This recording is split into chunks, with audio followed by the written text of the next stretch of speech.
Hello and welcome to the Queen Elizabeth Patient Podcast. I'm here today in the Proto Building and I've been joined by Carol Moore. She's one of our Macmillan Community Palliative Care nurses, and we have District Nurse Specialist Practitioner Faye Cook. Hello, so welcome today. So ladies, thank you for coming today. We have got a new campaign that's coming up very soon. Carol, do you want to start by just explaining a little bit more about the work that you've been doing and the awareness that you want to create about this campaign? Every year there's a National Dying Matters Awareness Week, and that's usually run in May, always around about the second week, and this year it's the 10th to the 16th of May. And it's not just locally, but it's national trusts and community teams who are trying to raise awareness of the needs of dying people and how important it is to kind of, keep that at the forefront of our minds, because we never know when we're going to be in a situation of either being the person who is dying, sadly, or actually being a person who cares for someone at home with some kind of long-term chronic illness. Each year there's a theme. This year it's Are You in a Good Place to Die? And that really has a wide interpretation of what that could actually be. So, have you prepared for this? Have you chosen where you would want to be? Do you feel emotionally in the right place, if you can ever be in the right place if you are dying? But I think for professionals it's also about, how we cope with that as well. And do we feel that we have done our best for them when someone is dying, whether that's in hospital, hospice or home. And there's a number of teams who actually care for those people, and we just really want to highlight what services are available and what that week means to us as professionals and helping others. So Carol, you mentioned teams there. So our North East teams, who would that be involved with? It can be multiple, actually. As a nurse specialist, it may be, I might only get involved really with the most complex of patients' needs. So for example, if someone has lots of pain and despite the best efforts of district nurses or the specialist team within the hospital or the GP, then they may ask us to become involved to give advice on the symptom management, but also if someone's struggling psychologically. So if they're just not adjusting to the idea of what's happening, that can have a knock-on effect to families who, find that they would like to talk about the future, but the person who's experiencing that illness doesn't. And so they might need some help with facilitating that. So that might be when we would get involved. But chiefly, a lot of the time, there are a lot of people out there in the community who actually we never see. And that's absolutely right. So district nurses are involved in their care and GPs are involved in their care. They remain under their wing. And so there may be two of the people who are involved within someone's care, but then we have social services as well who are involved because they provide care packages for people who wish to remain at home, but, can't do it with just their families. So there are lots of care agencies. Curie may be one of the agencies, and we now have our own homegrown hospice at home team as well. So would part of your role be to kind of help patients and families access those sort of services?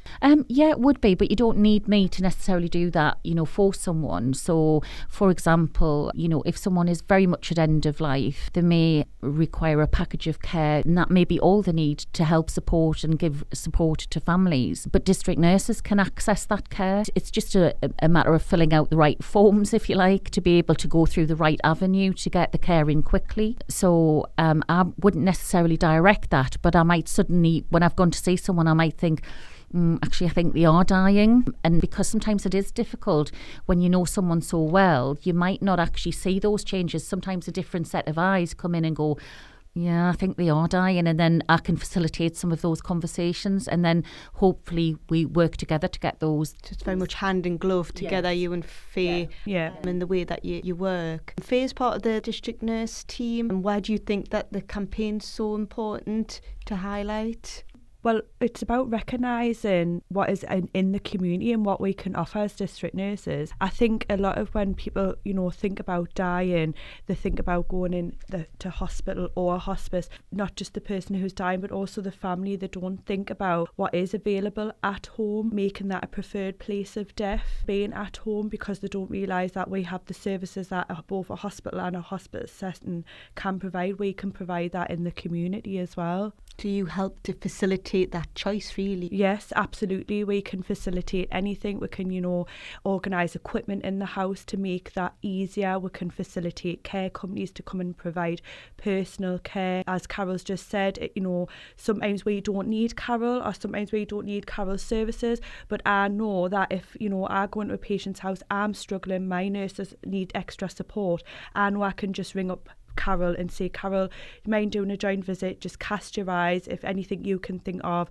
and she would support me in my role. Yeah, so it's kind of really sort of seamless care, isn't it? It is. We can't work without each other, and we can't provide that care without knowing about each other and making sure that families are aware of us. So they can request that at any time. Have you had to adapt your services with everything that's happened with COVID at all? Is there anything sort of big changes that have happened? I think we've always been flexible. Yeah. I think we've always tried to be. I mean, sometimes it's not easy for me to go out as urgently. District nurses get more of those calls, I think.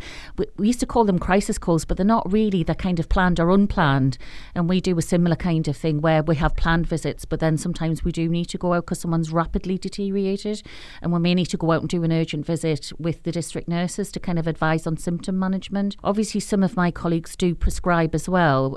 So any kind of injections that may be required for if someone's vomiting and can't manage oral medication, then having done an assessment, we would be able to prescribe that. Now, I'm not a prescriber for lots of reasons, but all of my colleagues are working towards that. So it's really good because then that's one less call, if you like. I suppose from a patient's point of view, it's waiting and for GPs, obviously they're very busy. And that does make our lives as district nurses easier, having that support where, sometimes it is difficult to get, a GP visit when you need it, but having those girls with that ability to do that for us makes, is able to provide the best possible care to that patient and family. Yes. It means that what you've got is not multiple visits, but actually one seamless visit. And that's the purpose of working together. So we do joint visits with GPs, district nurses. Sometimes all three of us have turned up. GPs, district nurses, myself, and the patients think, my goodness, and we'll just make jokes of it and say, well, we're a bit like buses, but it's better to get the best bus and get it now than to actually, that doesn't sound good, but it's about that seamlessness. So the purpose is working together, really. So we've always been flexible, but I think the challenges have been that some of the other services we might have tapped into have been a little bit restricted for lots of good reasons. A, because patients and the families haven't wanted too many visitors. Because they're frightened of COVID, but B also as well is I think at the very beginning people didn't know how things were going to go, so they had to be cautious and not offer the same things that they were before.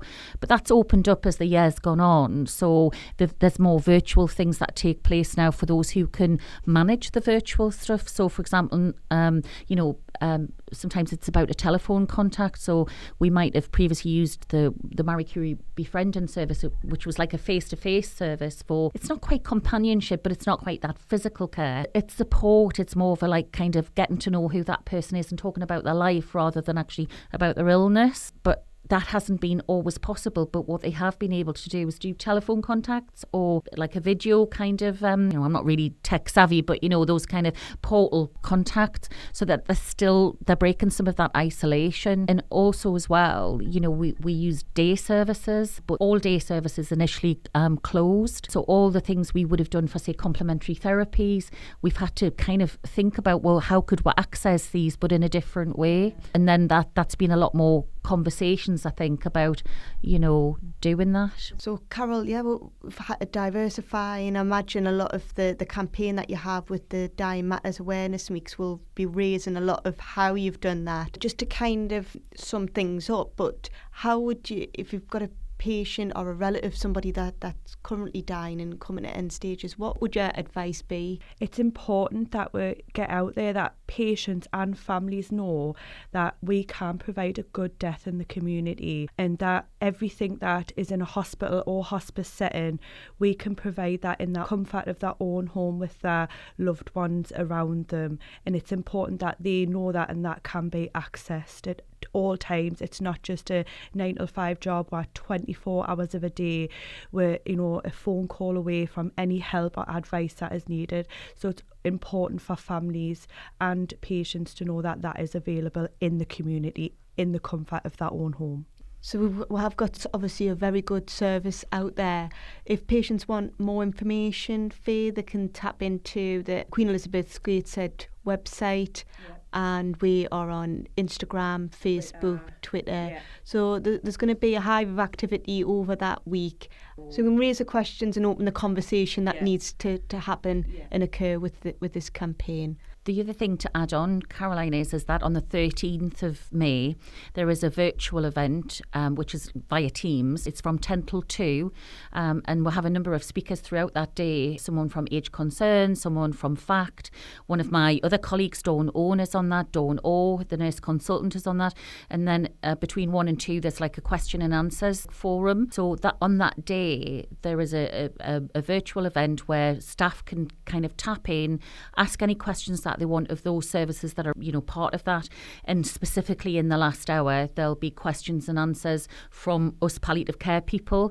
And that has been, we're sending out a wide invitation to care homes, district nurses, GPs, all practitioners across the trust. So that's a professionals event in that week. So I would advise people who also are professionals who maybe don't know much about what we do or when the services are out there to come to that event. So that's great work. So again, it's not just, it's patients and relatives and carers that we're trying to get the message out there. It's also about other professionals and hopefully opening the avenues of conversation about death and dying. So thank you so much, ladies, for coming today and give us an insight into that. And like I say, we'll have some more within social media for the Queen Elizabeth to find more information out about that. So thank you, ladies, and thanks for coming today. Thank you.